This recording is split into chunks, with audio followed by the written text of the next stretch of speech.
ठंड में एक उम्मीद। बहुत समय पहले की बात है। एक छोटे से गांव में एक गरीब आदमी रहता था जिसका नाम रामू था। रामू बहुत ही ईमानदार और मेहनती व्यक्ति था, लेकिन उसकी किस्मत उसे कभी भी खुश नहीं कर पाई।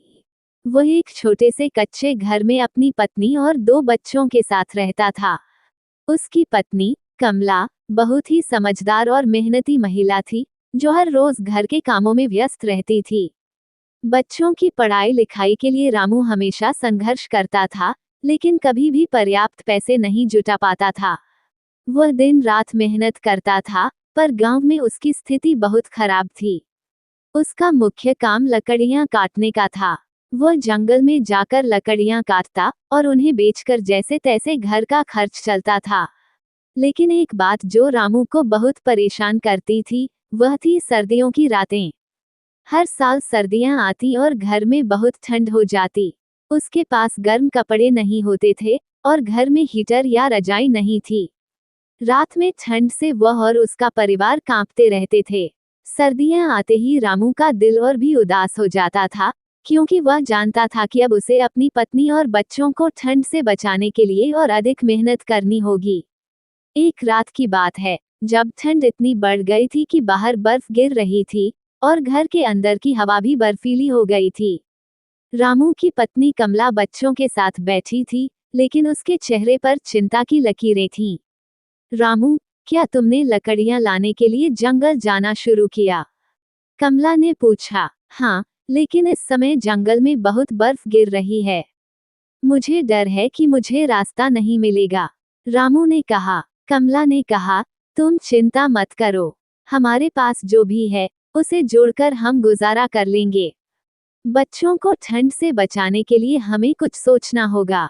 रामू ने सोचा, कमला सही कह रही है, लेकिन उसे समझ नहीं आ रहा था कि वह और क्या कर सकता है।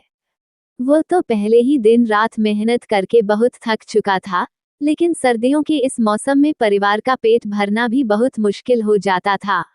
अगली सुबह रामू ने सोचा कि वह एक बार फिर जंगल में जाएगा और जितनी लकड़ियां ला सके लाएगा। वह जल्दी उठकर घर से बाहर निकल गया। ठंड इतनी थी कि उसके चेहरे पर बर्फ की परत जम रही थी। उसका शरीर कांप रहा था, लेकिन वह अपनी मेहनत से डिगा नहीं। आखिरकार वह जंगल में पहुंचा और लकड़ियां इकट्ठा करने लगा। जंगल के रास्ते में बहुत बर्फ और बर्फीली हवाएं चल रही थीं, लेकिन रामू ने हार नहीं मानी। जब वह लकड़ियां लेकर घर वापस आया, तो शाम हो चुकी थी। उसका शरीर थक चुका था, लेकिन घर में प्रवेश करते ही उसे गर्मी का एहसास हुआ। कमला ने चाय बनाई और रामू के चेहरे पर मुस्कान बिखेर दी। रामू, तुमने आज फिर हमें ठंड से बचा लिया। रामू को कमला के शब्दों से बहुत तसल्ली मिली। वह जानता था कि उसकी मेहनत कभी बेकार नहीं जाती। अगले कुछ दिनों में रामू और कमला ने अपने घर को गर्म रखने के लिए कुछ पुराने कपड़े और बत्तियां भी इकट्ठा की। उन बत्तियों की रोशनी में घर में एक अजीब सा गर्माहट आ गई थी।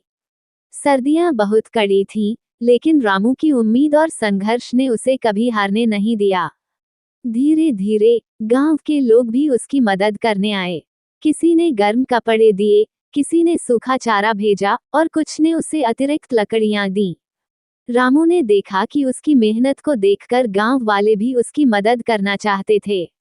गांव में एक ठंड का मौसम था, लेकिन वहां अब एक नया जज्बा था। एक उम्मीद थी कि चाहे कितनी भी ठंड हो, अगर एक दूसरे का साथ हो, तो कोई भी मुश्किल असंभव नहीं होती।